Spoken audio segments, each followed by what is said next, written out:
নবী দাউদ, তুমি আমার কাছে দাড়িপাল্লা দেখতে চাইলা, আমি আল্লাহ তোমাকে দাড়িপাল্লা দেখাইলাম, কিন্তু দেখার সাথে সাথে দেখলাম তুমি একেবারে বেহুশ হয়ে গেছো। কি কারণে? দাউদ আলাইহিস সালাম কাঁদতে কাঁদতে অস্থির হয়ে গেলেন। প্রথমে একবার বেহুশ হয়ে গেলেন, বেহুশ থেকে হুঁশ হওয়ার পর আল্লাহ যখন এই প্রশ্ন করলেন, দাউদ আলাইহিস সালাম কান্না করতেছেন আর বলতেছেন, আল্লাহ, একজন মানুষ যদি সারা জিন্দেগি ইবাদত করলেও এই দাড়িপাল্লা পুরাইতে পারে মতো ইবাদত পৃথিবীর কোনো মানুষের পক্ষে সম্ভব হবে না। আল্লাহ, তুমি এত বড় দাড়িপাল্লা বানিয়েছো, যার পরিমাপ বলে শেষ করা যাবে না।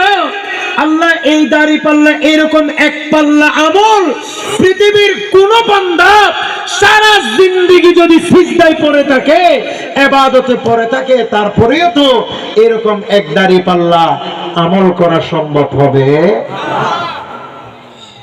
এবার আমার আল্লাহ তাআলা দাউদকে বললেন, আয় আমার দাউদ, আমি তোমাকে স্পষ্ট বলে দিলাম, পৃথিবীতে আমার কোন বান্দা যখন শুধু একটিবার মুহাব্বত করে অন্তর থেকে লা ইলাহা ইল্লাল্লাহ এটুকু পড়বে, এটার মানে হলো আল্লাহ ছাড়া কোনো মাবুদ নাই। কোন বান্দা যদি একবার লা ইলাহা ইল্লাল্লাহ পড়ে, আমি আল্লাহ তার আমল নামায় এরকম এক দাড়িপাল্লা সওয়াব লিপিবদ্ধ করে দেব।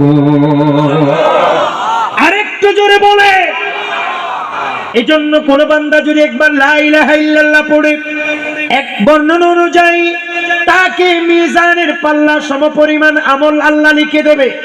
আর এক হাদিসে রাসূলুল্লাহ বলেছেন, একেবারে সুনানি ইবনে মাজার সহিহ হাদিসে বর্ণিত হয়েছে, 280 নম্বর সিরিয়ালে হাদিস, আমার নবী বলেন, একজন বান্দা যদি শুধু একবার মুহাব্বত করে আলহামদুলিল্লাহ বলে, তার আমলনামায় এরকম এক পাল্লা সওয়াব লিপিবদ্ধ করে দিবে।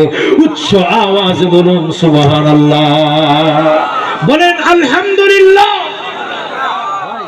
এজন্য সারাদিন আমাদেরকে অনেক মানুষ জিজ্ঞেস করে, এই মোবাইল রিসিভ করার সাথে সাথে অনেকেই বলে, বদ্দা কেন আসি আসি কথা দুনিয়ার কথা বেগে হইব সময় আসেনি, আলহামদুলিল্লাহ হইব সময় মাত্র না, আলহামদুলিল্লাহ হইব সময় কত বড় মানে দুনিয়া বা সাহারা।